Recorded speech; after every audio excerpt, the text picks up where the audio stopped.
Hey, what's up, good people? David Taub here from nextlevelguitar.com. How you doing? Hope your guitar journeys are going well. And we've been receiving a lot of emails here regarding strum patterns and students having the problems with the ups and the downs and the complexities of the rhythms and whatnot. And I'll tell you, man, what you're up against is what every guitar player who has ever picked up a guitar and first learning how to strum and play rhythmically and play in time and strum patterns, and it's a little challenging at first, but you can do it if you keep tuning into our lessons or go to our website at nextlevelguitar.com.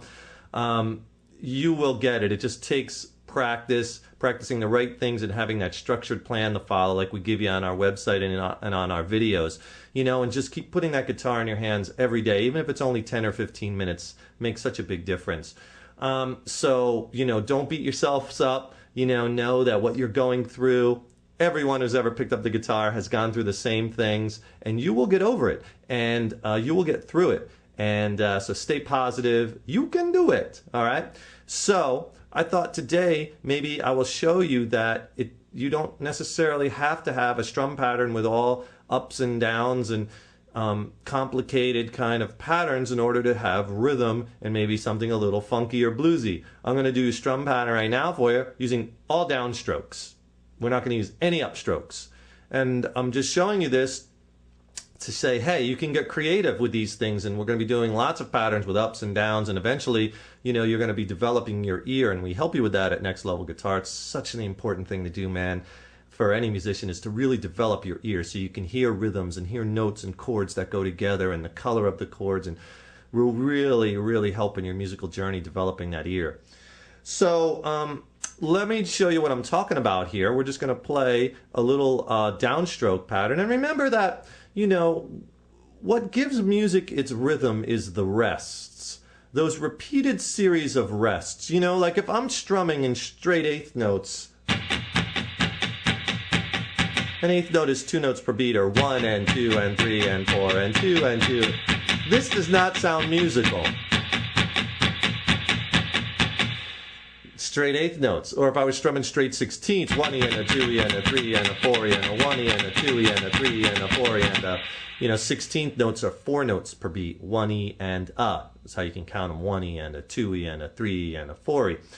Playing those straight do not give you any rhythm. It's not really musical because there's no rests. It's those repeated series of rests, or when you leave a stroke out, right? Or 2 strokes out. And those repeated rests give you a rhythm. And that's what gives music its life's blood, so to speak. So if I take that eighth note pattern, 1 and 2 and 3 and 4 and 1 and 2 and 3 and 4 and down, up, down, up, down, up, down, up, down, up, down, up, and just put in one rest, down, up, down, up, down, up, down, up, down, up, down, up.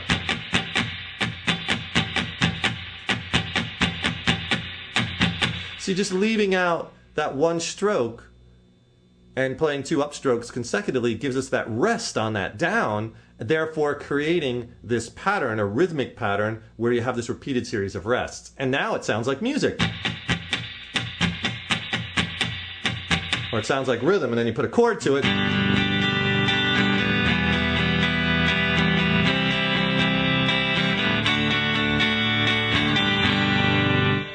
And you could start playing music and have it start sounding rhythmic. And then your music will start to take on a new rhythmic life, so to speak. Okay, but what I want to show you today really is a pattern just using downstrokes, right? So let's just take like an A minor 7th chord, and I'll flash these chord fret numbers. The frets are what you're going to play right from the low E string, and you'll see these written across, down to the high E string. Play an A minor 7th. We'll play some minor blues, a 1, 4, 5, to a D minor 7th, the 4 chord, and then we'll also play an E minor 7th, the 5 chord. Okay? And then let me play it for you, and maybe we'll do like a 12-bar pattern, something like that. But notice, what I want you to really take from this is notice the rhythm that I'm playing with this. All downstrokes. Maybe I'll throw in a chuck. You know, that rhythmic chucking where you kind of come off pressure.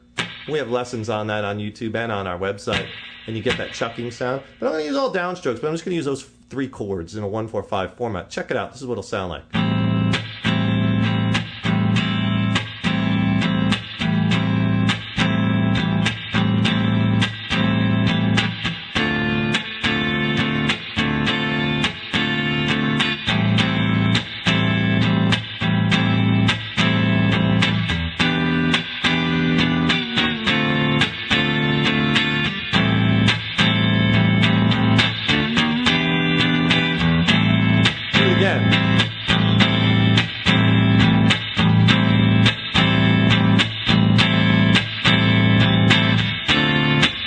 chord, the D minor 7,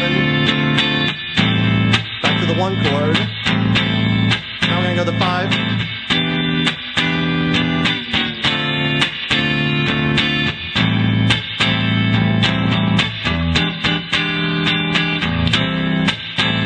That time I threw in a different chord. I threw in an E7 sharp 9, which I love using for turnarounds. A turnaround is when the last time we play the progression to turn around back to the 1 chord. The first time I did this, going from the 4 to the flat 5 to the 5, or from that E minor 7, just move up a half step. E minor 7, half step to E flat minor 7, half step to E minor 7. And the second time,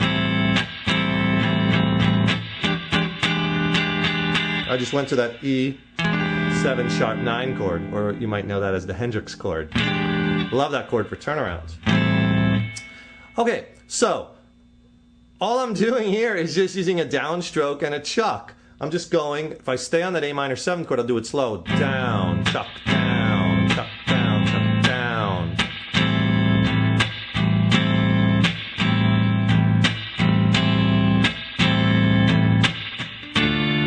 And I change chords, so it's all downstrokes. So down, chuck, down, down, down, down, down, chuck, down, down, chuck, down, down, chuck, down, down, down, down, down, chuck, down, change, down, chuck.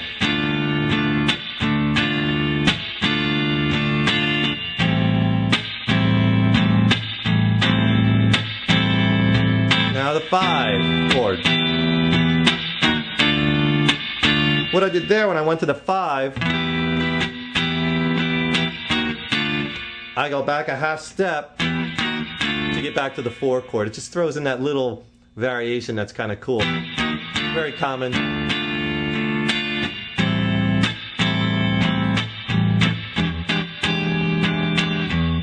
So now that strum, it'll sound easy, but the first time you might try that, you might not have that rhythm that I have. It's going to take a little bit to find that pocket.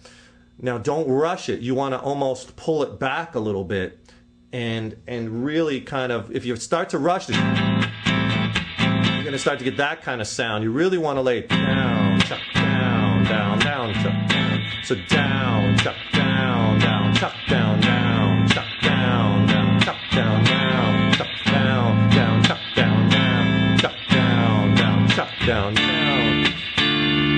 Nice and slow, but really feel that.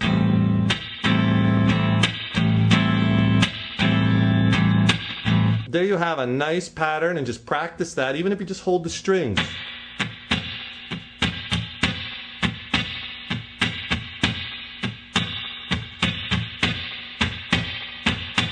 Really getting that rhythmic groove. By the way, those little reverberations or repeats you hear, I have a little reverb on the amp. Playing through a tube amp, a Fender 212 DeVille.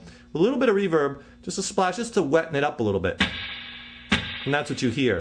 You're probably going, what the hell is that? Well, that's just a little reverb on there.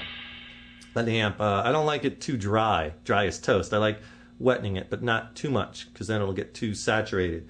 And if you want, you could try that in any key, play the exact same patterns or shapes, and just move them to other parts of the neck. For instance, instead of doing it in the key of A, if you want to do it, we were playing A minor 7th to the 4 chord in the key of A, the D minor 7, which is right underneath, except on the 5th string root, and then up a whole step from that to the E minor 7. Let's do it in the key of C. So now I'm on the 8th fret, same exact chords, C minor 7th. And use this all downstroke strum as like a basis, and then build off of it. So point being that you can create these rhythmic kind of feels with any strum pattern as long as you have those repeated series of rests. And I urge you to make up your own, to get creative with them, to mix quarter notes, 8th notes, 16th notes, upstrokes, downstrokes, all downs, all ups, you know, the whole gamut into your music and into your playing, because that's what's going to create interest. You just don't want to be using, a lot of students, they always default to the same strum pattern all the time, no matter what progression, no matter what song, they have one pattern or two patterns in their arsenal. And you really have to break out of that, because it's going to get really boring and really sterile sounding quickly, because everything will sound similar rhythmically. You really want to have a huge arsenal of rhythmic licks, rhythmic strum patterns, rhythmic rhythms, to your arsenal. It's so important, rhythm playing, because when you're a guitarist, you're playing rhythm 80-90% of the time. You're only soloing for very small sections. In my opinion, anyway, your lead playing is really only ever going to be as good as your rhythm playing. So I hope you like this lesson. Keep putting that guitar in your hands every day. You can do it. I'm David Taub, and I will see you in the next lesson. Rock on and rip it up!